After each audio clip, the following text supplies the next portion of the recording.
55 let od měnové reformy.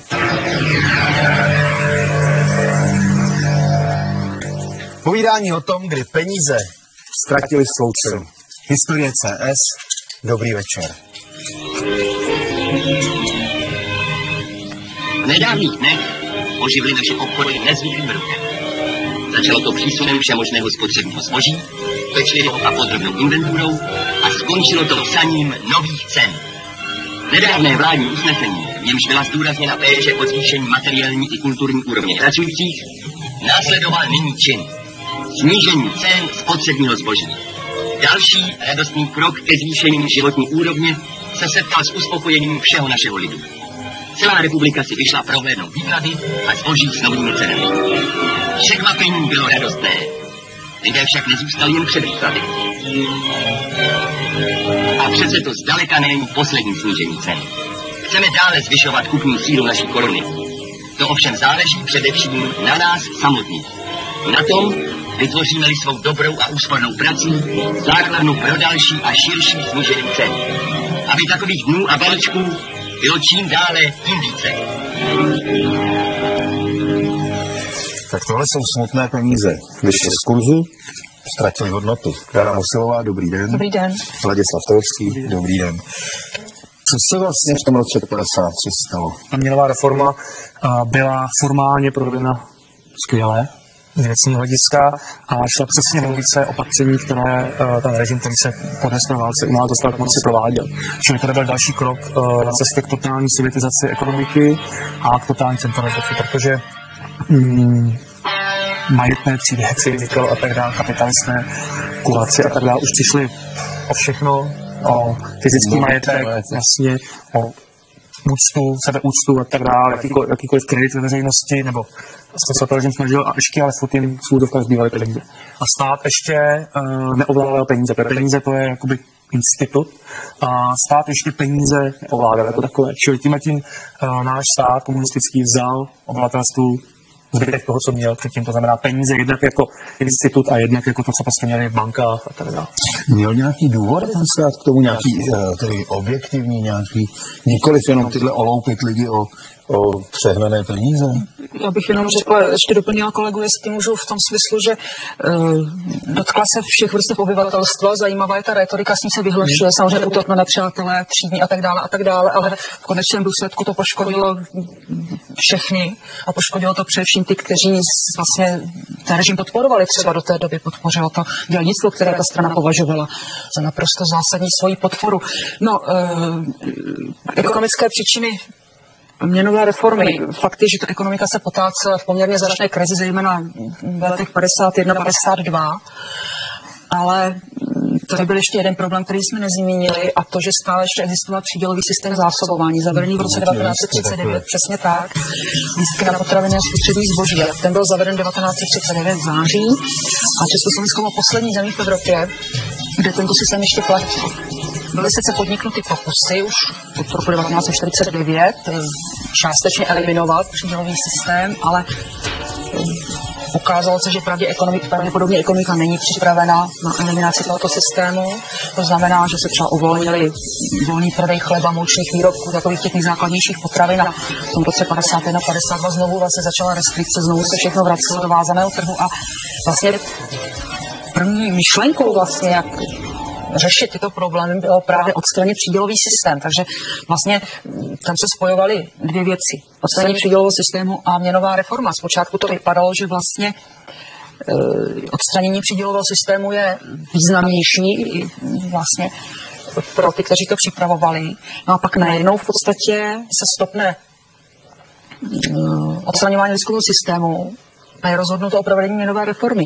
A vlastně to odstranění výzkového systému se stává naprosto vedlejší záležitostí, i když potom samozřejmě proběhne společně s měnovou reformou, ale stává se vedlejší záležitostí. Ten ekonomický vývoj od roku 1949 od roku 1950 byl víceméně krajně neuspokojivý. Bylo to období, kdy se investovalo obrovské množství prostředků, ale průmysl, do kterého se investovalo, tyto prostředky nevracel a podobně. Došlo ke katastrofálnímu zadlužení, jakému vnitřnímu zadlužení, především došlo k obrovskému nárůstu nekryté kupní síly obyvatelstva. A pak byly samozřejmě příčiny politické. Nejen tedy snaha odstranit zbytky finančních prostředků, které tady byly ještě z doby předúnorové, ale i politické v tom smyslu, že československá měna byla až do roku 1953 nadále přes Mezinárodní měnový fond svázána s dolarem, nikoli s rublem, a bychom mohli pokračovat.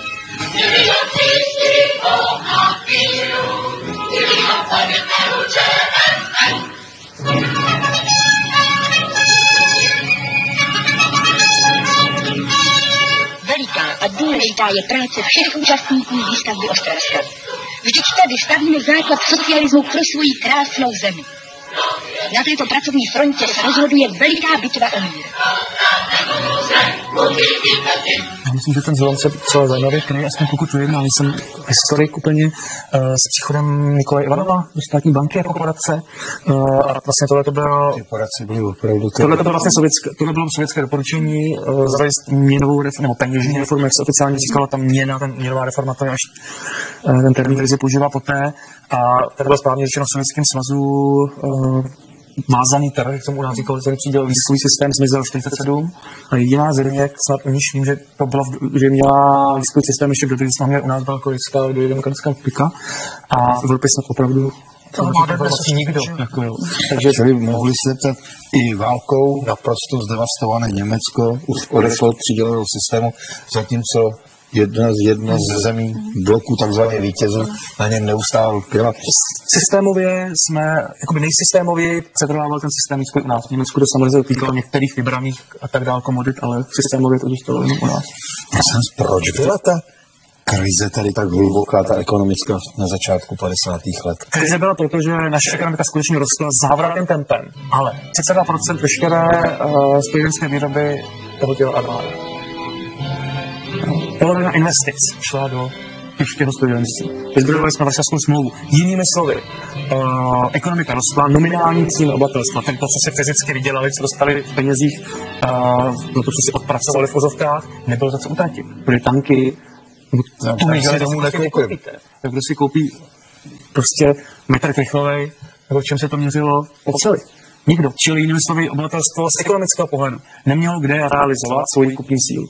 A právě proto taky nebyl ten přídělový systém ještě zrušen, protože prostě bylo málo výrobků spotřebního průmyslu a rozhodovalo se, jestli teda měnovou reformu, jestli zvednou ceny, nebo co udělat v souvislosti s tím přídělovým systémem. No a tohle to bylo v zásadě, ta měnová reforma byla cesta, jako obyvatelstvo získat jeho peníze, aby nezrujnovala veřejnost ekonomiku tím, že by prostě vykoupila všechno, co bylo vyrobeno a ještě prostě půlka peněz mu zůstala doma.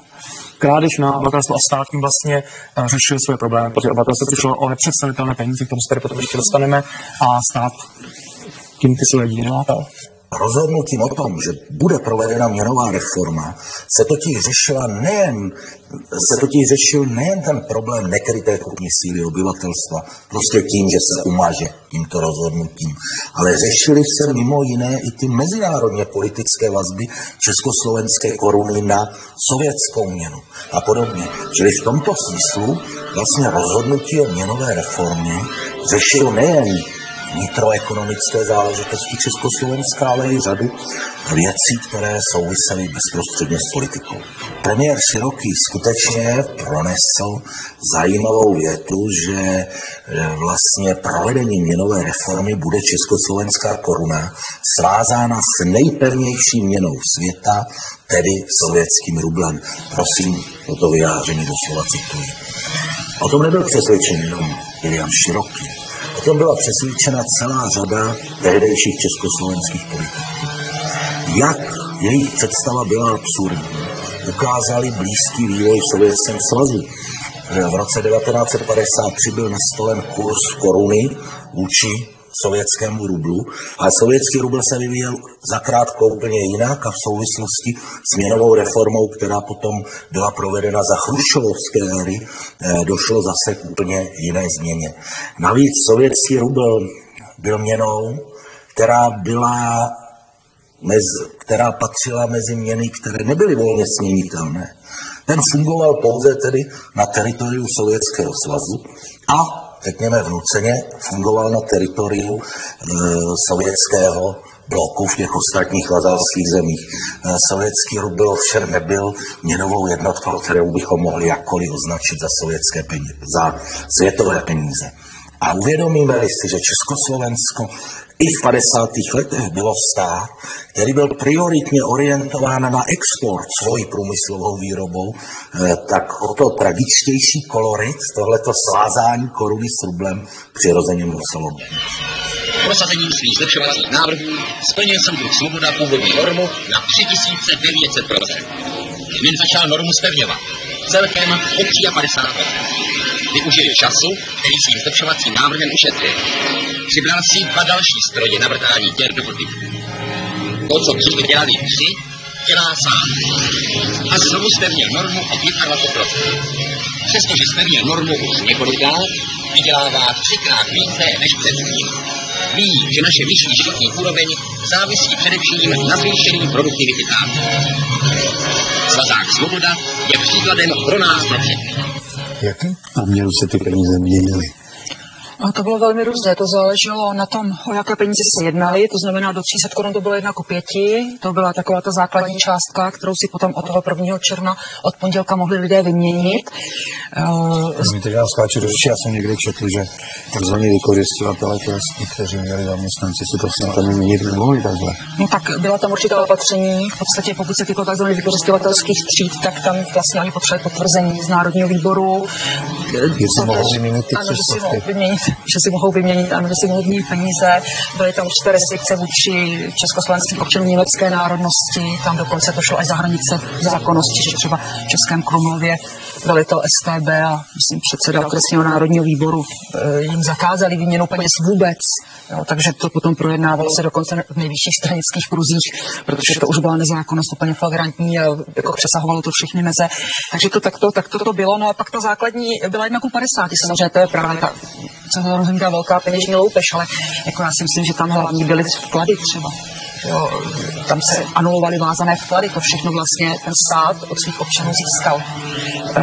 Pojistky se anulovaly vlastně. Přesně tak, co měli lidé pojistky životní. Vlastně z toho potom plynuly obrovské sociální problémy, protože právě, já nevím, řada lidí právě si ukládala celý život do životního pojištění, potom na staří měla zajištění. A třeba neměli nárok na přiznání starobního důchodu. Takže, který tehdy byl, pokud jsem četla, tak třeba 100 korun. Taky mohlo být, samozřejmě to záleželo na tom počtu odpracovaných let, pochopitelně a tak dále. Takže pokud třeba ti lidé neplnili vlastně ty podmínky vzniku nároku na starobní důchod, protože prostě podle zákona ty roky neodpracovali, no tak proto měli ty životní pojistky, čiže to se anulovalo. Novomanželské půjčky se přepočítávaly, vklady se přepočítávaly, ty se přepočítávaly příznivěji, tedy než 1:50, ale v podstatě ten stát se nesmírně obohatil. A nesmírně se obohatil především na drobných střádalech, jak on se neobohatil na těch vykořisťovatelích, jak prostě se snažil nemluvit, nebo jak to nazýval, prostě to je politická retorika, on se obohatil prostě na těch, jimiž vlastně se zaštiťoval, to je především na dělnictvu, protože tam zejména právě u těch dělníků, jak říká kolega, vlastně, že rostl průmysl, no tak ti dělníci samozřejmě byli nejlépe placeni, měli nárok na různé přídavkové lístky v rámci přídělového systému, to byla v podstatě velice dobře placená skupina obyvatelstva. No s tou samozřejmě režim spojoval svoji stabilitu, svoji identitu v podstatě. A řekla bych, dali se to tak říct vlastně, že ty nejvíc podrazit v podstatě. Ti vykořisťovatelé od nic nečekali. V podstatě si myslím, že ty už věděli, že to po nich jde. Přesně tak, jako to už věděli, co je čeká, ale v podstatě toto byla vrstva společenská, která měla být záštitou toho režimu. A co třeba státní dluhopisy nebo něco takového? Státní dluhopisy to nevím, jak. Státní dluhopisy, to jsem právě chtěl říct, státní dluhopisy a všechny cenné papíry peněžních jako institucí a úvěrních ústavů byly anulovány. Protože představte si, od stát, fakticky to byl státní bankrot. To je stát, který řekl, něco máme dát, nemám. Přesně tak, nebyl stát tím, že jsou zrušeny státní dluhopisy pro normálního člověka, který denně nepoužívá tu terminologii, znamená, že ten, komu ten člověk učil, mu řekl, já vám to nevrátím. stát nebyl schopen dostat svým závazkům, které vlastně v formě dluhopisů drželi obyvatelstvo, firmy a tak dále. Byla tady početná skupina lidí, kteří přišli skutečně o mnoho, protože relativně slušně vydělávali a ukládali si to, že je takovým paradoxem, že státní bezpečnost přirozeně sledovala pohyby na účtech té československé spořitelně tehdy, takže bylo naprosto jasně vidět, kdo vybírá jaké sumy a kdo vybírá menší sumy v době tedy té paniky, že přijde měnová reforma, takže tam se vyskytují mezi lidmi, kteří vybírali značné sumy, řekněme, mnohé tedy velmi populární osobnosti a ty samozřejmě také přišli o tyto úspory. Dá se říci, jak klesla životní úroveň, pokud klesla tedy, jak rozumím tomu, tak musela klesnout, ale jak klesla? Nepochybně, no tak samozřejmě buď existují teda tvrdá čísla, všem ta statistika je poměrně pochybná, se domnívám. Každopádně dá se říct, že nejvíce byli postižení seniori, to na prvním místě samozřejmě tam to způsobily právě třeba ty životní pojistky vlastně anulované a různé vázané vklady, protože oni třeba ti seniori, pokud byli nemocní, tak se mohli uvolňovat nebo nechat uvolňovat peníze z vázaných vkladů.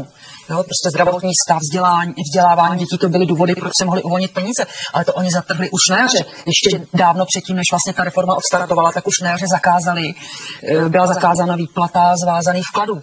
Čili to bylo evidentní, že se něco chystá v podstatě. Jo, oni si ty peníze tam radši schovali, aby je nemuseli dát lidem, tak už jim to zakázali.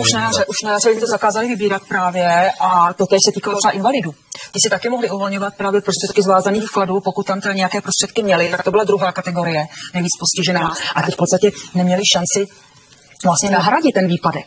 Jo, ti, co měli dvě ruce zdravé, no tak mohli jít pracovat, dejme tomu, ale ti, co byli staří a nemocní, tak neměli samozřejmě tu šanci. A o to je to krutější v podstatě, nebo o to bylo nehoráznější vlastně celé, že jako poškodilo ti, co se nemohli bránit. Tak samozřejmě na třetím místě rodiny s dětmi. Jo. Zase, zejména tam, kde byl jeden příjem v té rodině, no tak to samozřejmě znamenalo katastrofu. No potom taky začíná poměrně rychle stoupat zaměstnanost žen krátce po té reformě, čili nepochybně také z důvodu, že rodina potřebovala další příjem. Mladá manželství. Zase, když se přepočítali nové manželské půjčky, no tak to znamenalo katastrofu. Tam dokonce i klesá počet sňatků přichodně, klesá i počet narozených dětí, čili je vidět, že ti mladí lidé se nejdříve musí trochu zpamatovat, našetřit nějaké peníze, pak uvažovat o další budoucnosti. Takže, no a pak je tady druhá věc, která si myslím, že je ještě důležitá, a to je vlastně subjektivní prožívání té situace. Jo, to se nedá žádnými tvrdými čísly, i když je třeba máme, tak jako, když řekneme, já nevím, klesla o třetinu životní úroveň, co to je o třetinu? Jo, globálně. Prostě tady jsou lidi se svými individuálními osudy, každého to postihlo jinak, někoho víc, někoho méně, kdo prostě měl ty peníze uložené jako ve věcech, v cenostech, no tak tomu mohla být reforma celkem ukradená. Ale ty vrstvích se nejvíc dotkla, nic v cenostech samozřejmě uloženo neměli nemovitosti. Dělníci se schovávali. Přesně tak. Přesně tak. Přesně, a ty lidi byli zvyklí žít víceméně ze dne na den. To je právě krásně třeba, když se díváte, kolik peněz kdo kde mění, v kterých částech státu. Jo, tak vidíte, že třeba, nevím, kraj Karlovy Vary, ty dosídlovali po válce vlastně. Tam byla oplněná struktura obyvatel a tam v podstatě ty lidi neměnili nic, no protože žili ze dne na den, no tak co? A teď, když si podíváte na Prahu nebo na okolí Prahy, no tak to jsou diametrálně odlišná čísla, to jsou 10 000, někdy i miliony ve staré měně, které lidé měnili. Takže se nelze divit, jakože spousta lidí, když slyšela ten projekt, tak vlastně, to se mě líbilo, že jsem viděla v jednom pramení, teda jsem si studovala, tak tam bylo, že babička v té rodině, jako když to slyšela, říká, to se nemyslí vážně. Jo, to byla reakce, prostě zoufalá reakce vlastně. Doufali, že to nemyslí vážně, no mysleli, bohužel teda. Takže, jak říkám, to, co neumíme postihnout, nebo jen velmi málo, to je to subjektivní prožívání a subjektivní reakce těch lidí. Štípací stroj na kůž obsahuje součástí. Bronzový kroužek se stupnicí, která má 50 dílků s vyznačenými čísly. Tyto dílce se řezaly na frézovacích strojích a čísla se vyrážela ručně. Celá operace trvala 31 minut. Úderník Němec zestrojil tlačící kolečko, které se otáčí v soustruhu, do něhož je upnut bronzový kroužek.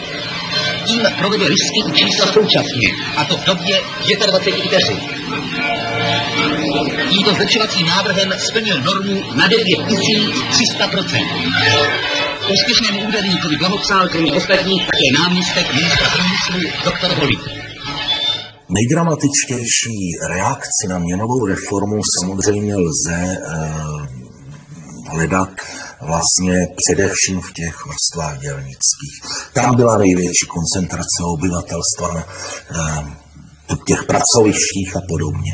Víte, když sledujete ten vývoj od okamžiku vyhlášení té měnové reformy, tak v podstatě v sobotu, v neděli se téměř nic nedělo.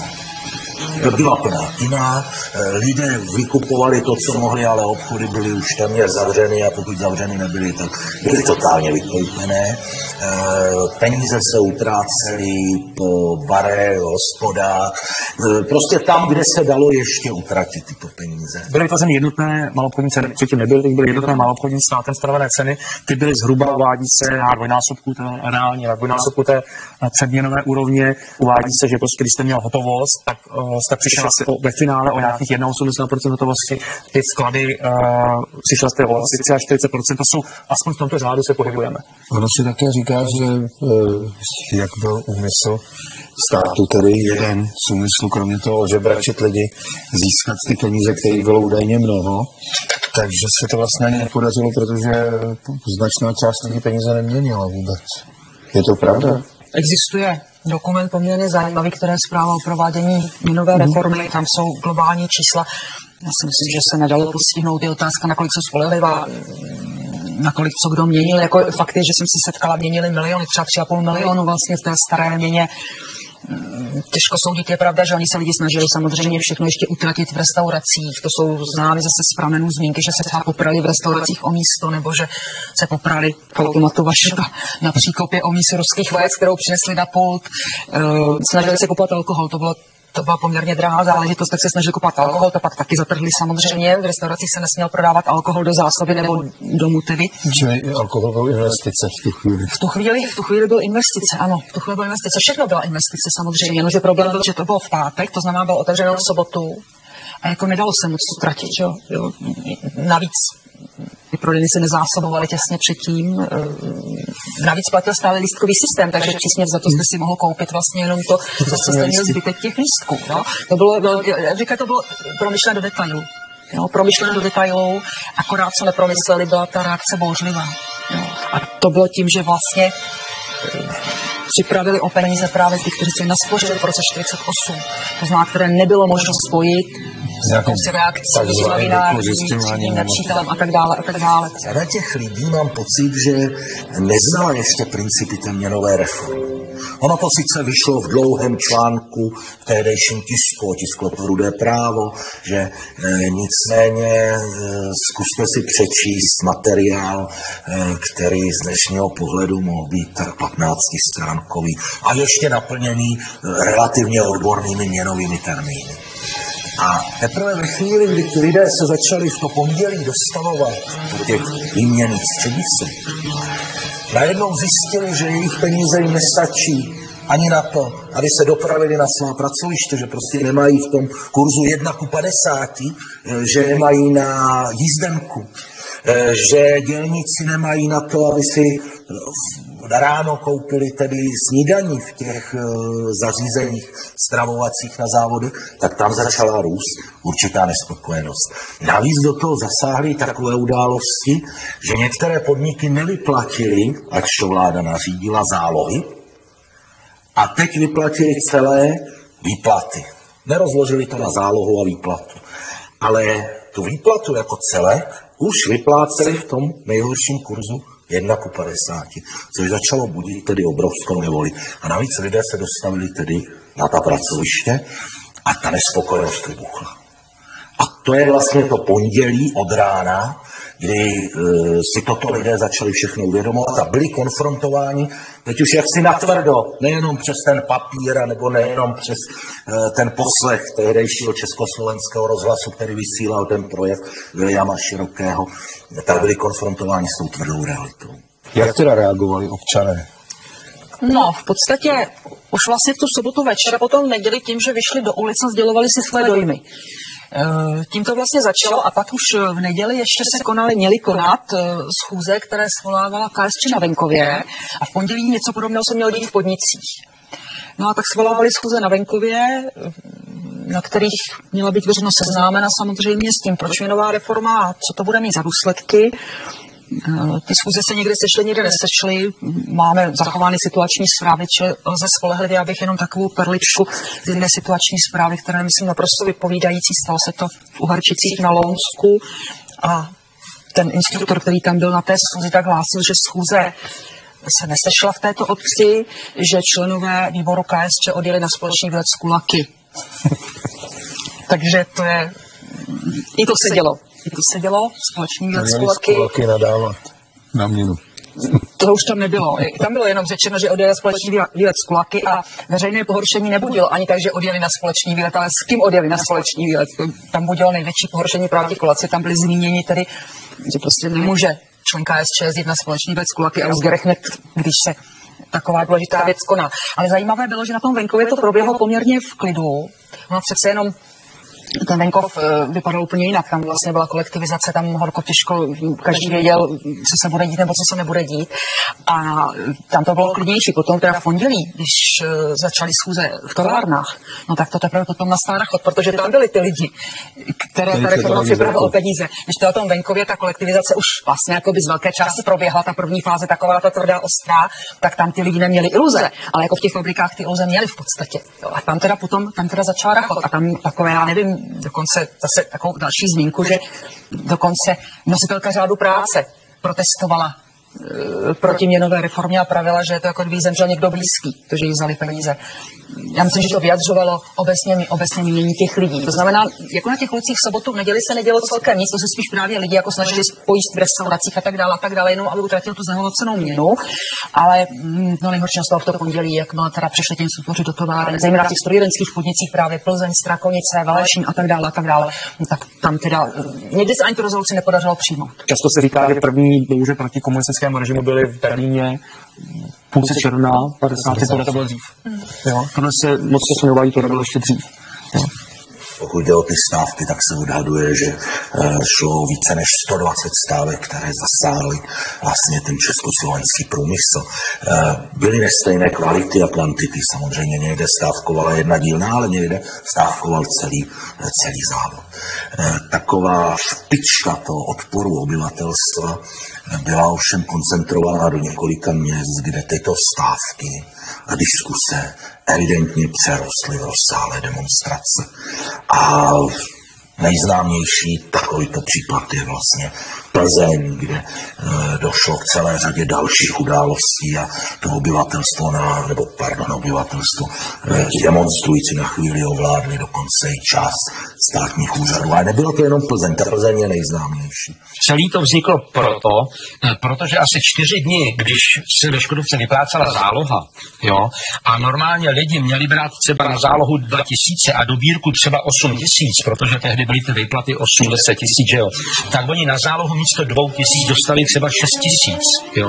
A teďko ty lidi chtěli vědět, co s těma penězma vlastně bude. Kolem 7 hodiny už raní byla vyslána delegace několika dělníků ze závodu elektrotrakce k Doudlevce, která požadovala vrácení těch peněz, které dostali jako v té závoze. Co si ty funkcionáři závodní rady ROH slíbili. Kolem 8 hodiny už začal závodem procházet průvod, který vyzýval ke stávce a část průvodu vyrazila směrem k Masarykovu náměstí, což bylo tehdy náměstí Dukelských hrdinů, kde stála socha Tomáše Garrigua Masaryka, nebo ten památník národního osvobození. A ke krajskému soudu, kde hodlali osvobodit údajně zatčené demonstranty z náměstí.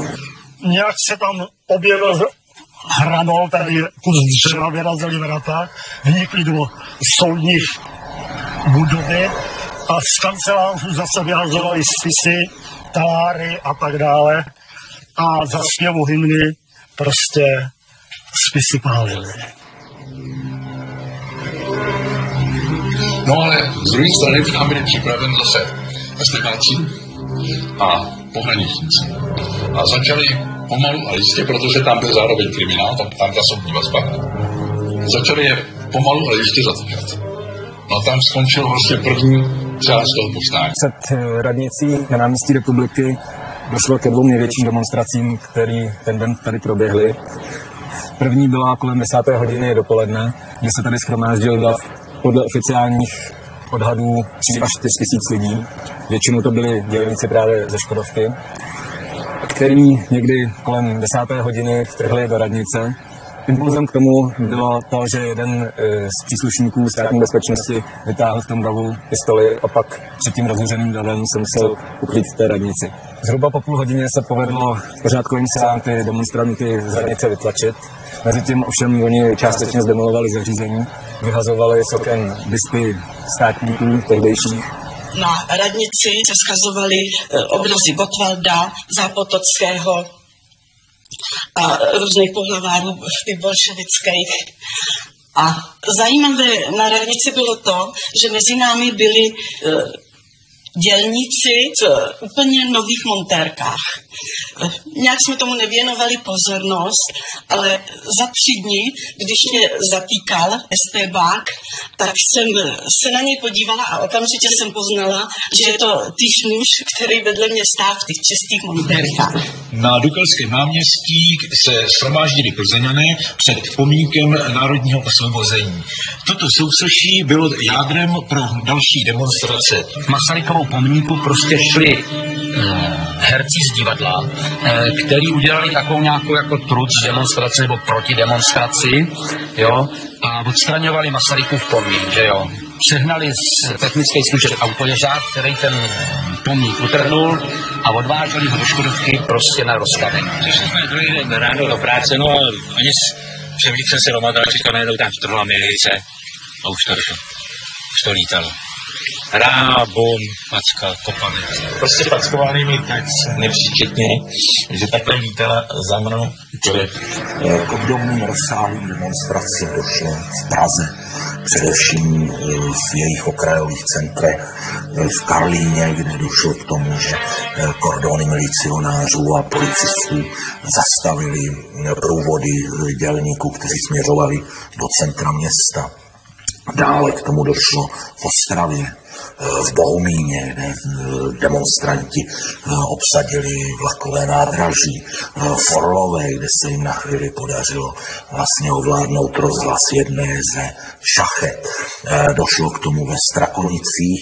Událostem kolem měnové reformy se tady ve Strakonicích dodnes říká a vzpomíná na Boží tělo, protože to bylo v době, kdy se blížily církevní svátky Boží tělo, anebo také se tomu říkalo škaredá středa, protože se to konalo ve středu. Manžel přišel domů odpoledne a prvního bylo, tak mě asi zavřou. Já jsem říkala, proč?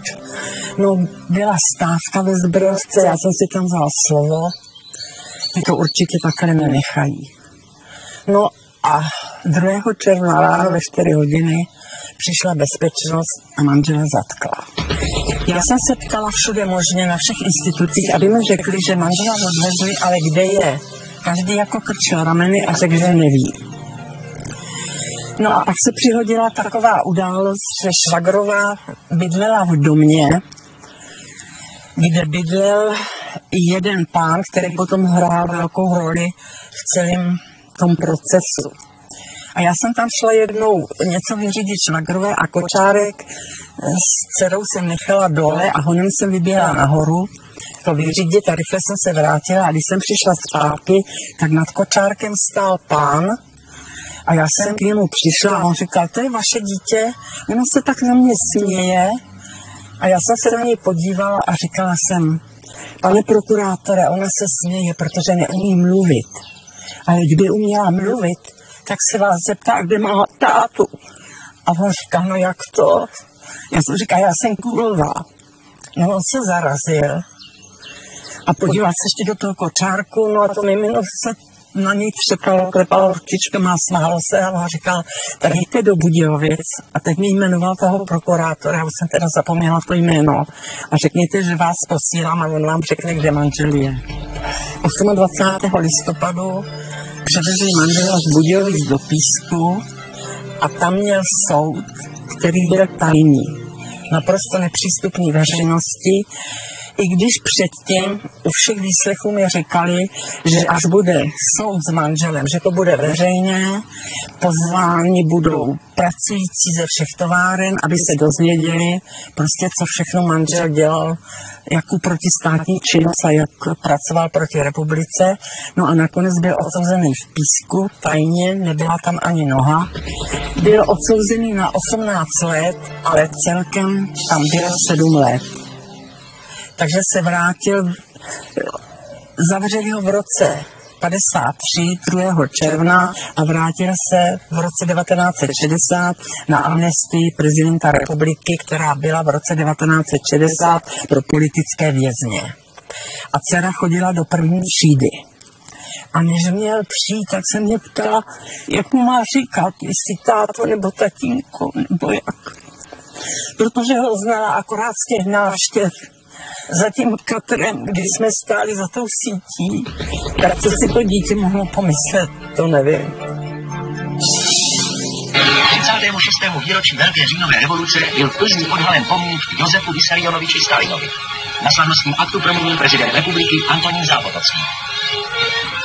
Postavení a odhalení pomníku našemu osvoboditeli, mírotvorci a budovateli socialismu, soudruhu Josefu Vissarionoviči Stalinovi v Plzni má veliký význam. Svědčí o veliké lásce i úctě našeho lidu k soudruhu Stalinovi.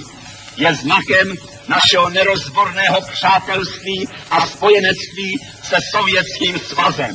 Je výrazem našeho hesla se Sovětským svazem na věčné časy. Objevovaly se i jiné formy odporu. Objevovaly se letáky, objevovaly se roztrhané bankovky po ulicích, rozsypané drobné na pracovištích a podobně. No a někde protest obyvatel jaksi využil toho, co je zpravidla nazýváno jakousi šejkovinou. Že? Já bych uvedl jeden případ, když v Kladně se vytvořila před výměnným střediskem fronta lidí, která čekala na výměnu peněz, ale středisko nemohlo být otevřeno, protože v to pondělí 4. byly neuvěřitelné problémy s tím rozvozem a přepočítáváním peněz, tak tento dav lidí shromážděných před tímto střediskem začal zpívat komunistickou budovatelskou píseň. Teď už máme, co jsme chtěli. To je památné nejen na těch plzeňských událostech, ale vůbec na těch všech stávkách. Když se potom podíváte na seznamy odsouzených, tak tam vlastně je zajímavé to, že se vždycky uváděl původ samozřejmě a politická příslušnost a profese. To je nesmírně zajímavé čtení. Já jsem se do toho teď dívala, když jsem se připravovala, tak jsem si to znovu listovala, to seznamy odsouzených.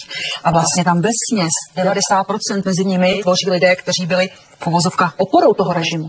To znamená ti, kteří měli ten správný třídní původ, tu správnou profesi vlastně odpovídající té době. A tito lidi vlastně se postavili do čela toho odporu proti straně, která se domnívala, že od nich jim nehrozí žádné nebezpečí. To je, jako řekla bych, velmi poučné čtení. Pokud zkoumáme příčiny toho, proč ti lidé se najednou zatnuli takovýmto formám odporu, tak si myslím, že ten koncentrovaný zážitek, ten měnové reformy a vlastně ta jakási ekonomická bezvýchodnost nebo sociální bezvýchodnost skutečně sehrávaly obrovskou úlohu. Nicméně nebyla to pouze tahle ta rovina. Když si vezmete vyznění celé řady letáků, tehda, kde se psalo pryč s komunismem, komunistická strana nás zavedla do této krize, nebo požadavek svobodných voleb, který zazněl přinejmenším při té demonstraci v Plzni, ale objevovalo se to i na řadě letáků na jiných místech, tak tyto požadavky skutečně přerostly ten rámec ekonomického nebo sociálního protestu a mířily tedy k protestům politickým, žádostem o změnu politického systému, o změnu politického klimatu. Tato skutečnost, podle mého soudu, i tu vedoucí garnituru nesmírně vystrašila. Což se projevilo potom, když měnovou reformu, respektive průběh měnové reformy jako takový hodnotili. A jak ten režim na to odpověděl, na tu vlnu lidového nebo občanského nebo dělnického odporu? A na to odpověděla rafinovaně. Nejdřív represí, přesně jako Bismarck. No? Nejdřív represí, to znamená bičem, no a pak cukrovým. Protože oni si uvědomovali, že vlastně to rozčarování lidí, právě těch vrstev, které oni pokládali vlastně za svou oporu, je tak obrovské, že je potřeba nějakým způsobem důsledky té reformy anulovat, alespoň formálně. Takže tam je potom několik opatření, především to snížení cen, velmi za maloobchodních cen, a tak potravin, tak průmyslového zboží. Tak to bylo jedno opatření. A potom je tam ještě jedno důležitější opatření, po mém soudu dlouhodobější, že vlastně rozhodnutím vlády a vlastně rozhodnutím těch členských orgánů se snížil objem společenské spotřeby nebo ty náklady na společenskou spotřebu a to, co se ušetřilo té společenské spotřebě, bylo investováno právě do individuální spotřeby. To znamená, tam bylo vládní rozhodnutí o tom, bylo přesně vytaxováno, kolik se musí vyrobit ledniček, kolik se musí vyrobit čicích strojů, tak aby si lidé vlastně mohli za ty nové peníze koupit si to spotřební zboží, které bylo velmi žádané vlastně. Ať už to byly radiové přijímače, šicí stroje, ledničky, samozřejmě vysavače a tak dále. A tam skutečně se zvyšuje i výroba spotřebního zboží. Samozřejmě ty požadavky to nepokrývá, ale prostě na trh to zboží přišlo. To je velký rozdíl právě proti té době před měnovou reformou, kdy všechno šlo buď tedy do investic do těžkého průmyslu, zbrojního průmyslu, jako tam hovořil kolega, anebo do společenské spotřeby, výstavba jeslí, mateřských škol, zdravotnických zařízení a tak dále a tak dále. Pokud šlo, ta hodnocení byla velmi rozporná. Je tady naprosto evidentní postup třeba Antonína Zápotockého, ale i některých dalších politiků, kteří hovoří o tom, že musíme skončit s kultem dělníka. Vysloveně tedy jejich projevy jsou namířeny proti dělnickým vrstvám. A nabalovalo se vlastně na tohleto nabalovaly se mnoha opatření faktického pracovního charakteru. Došlo k utužení těch pracovních podmínek a podobně. Došlo samozřejmě k tomu, že se uspořádal jakýsi obrovský monster proces, který měl několik stupňů s účastníky, začenými účastníky demonstrací v Plzni a podobně. Myslíte si, že to byl první poznatek veřejnosti v této zemi, že se tomu režimu nedá věřit? A že to zanechalo dlouhou vzpomínku nebo pevnou vzpomínku? No to nepochybně. Teď zase to musíme vzít z hlediska jednotlivých společenských vrstev. Tam nejde globálně říci, že ztratila veřejnost důvěru. Protože tady byly společenské vrstvy, které ji vlastně nikdy neměly nebo byly pouze lojální vůči tomu režimu. To je jako velmi široký pojem. Samozřejmě ti, co byli vlastně zařazeni do těch vykořisťovatelských tříd, když si rozhodně iluze o charakteru komunistického režimu nedělali a v lepším případě se snažili přežít a příliš moc nevyčnívat samozřejmě, protože to pro ně bylo velké riziko. Ale já si myslím, že pořád se vracíme k tomu, a to je klíčové, je postoj vlastně těch, které ta reforma nejvíc postihla. Jo? A jestliže někdy ten režim mohl počítat s nějakou důvěrou u těchto vrstev vlastně po roce 48, tím, že vlastně jakoby ale ono se reálně zlepšuje sociální postavení, to je mimo jakoukoliv pochybnost, lidé třeba hodně vydělávali ve srovnání s nimi, že to sociální postavení jejich se zlepšilo ve srovnání s tím, jak třeba žili jejich rodiče v době první republiky, to je nepochybné. Takže jako asi měli nějakou představu, že taká ještě dobře vlastně vede stát, když oni tedy jsou na tom lépe. Ale z toho omyluje vyvedla měnová reforma zcela jednoznačně. A pak tedy si už můžeme hovořit tak jedně o loajalitě. O ničem jiném už se hovořit vůbec nedá, o tom, že by vlastně nějaké pozice ta strana získala, tak to v žádném případě. Strach. Říkal Stalin prostě. Strach jednak z politické persekuce, jednak z dalšího okradení. Prostě strach. Já bych tomu dělal vynucená lojalita v budoucnosti. Protože kdykoliv jsem může stát něco podobného, když si jako vyskočím. Já myslím, že strach těch přímých jako takových těch represí stalinských tam postupně, že jo, s těmi politickými procesy odezníval, ale zase tady byla jiná represe, třeba pracovně právní. Taková existenciální obava. Tak, přesně právě to se nejvíc projevilo u intelektuálních vrstev. Učitelé, úředníci v podstatě ti byli velmi ohroženi v těch místech. Tam třeba právě ti učitelé, úředníci patřili v těch středních vrstvách k nejhůře placeným. Životní úroveň strašně klesla proti období první republiky, jo? A přitom ty lidé se neozvali, protože se báli o místa. No, takže zase musíme jít jako, když tomu dělníkovi těžko to kladívko někdo vzal.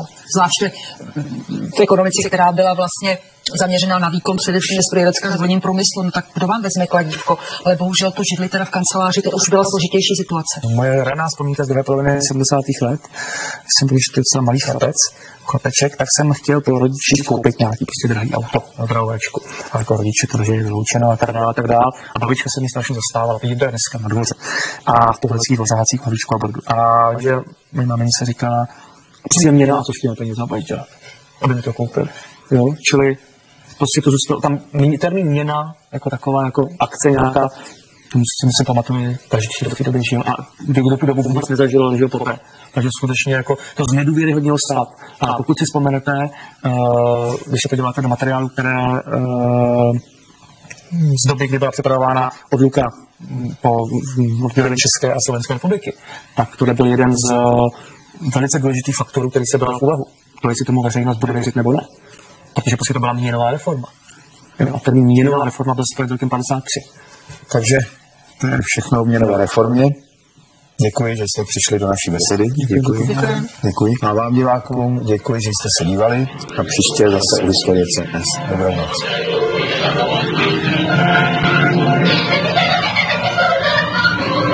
Thank you.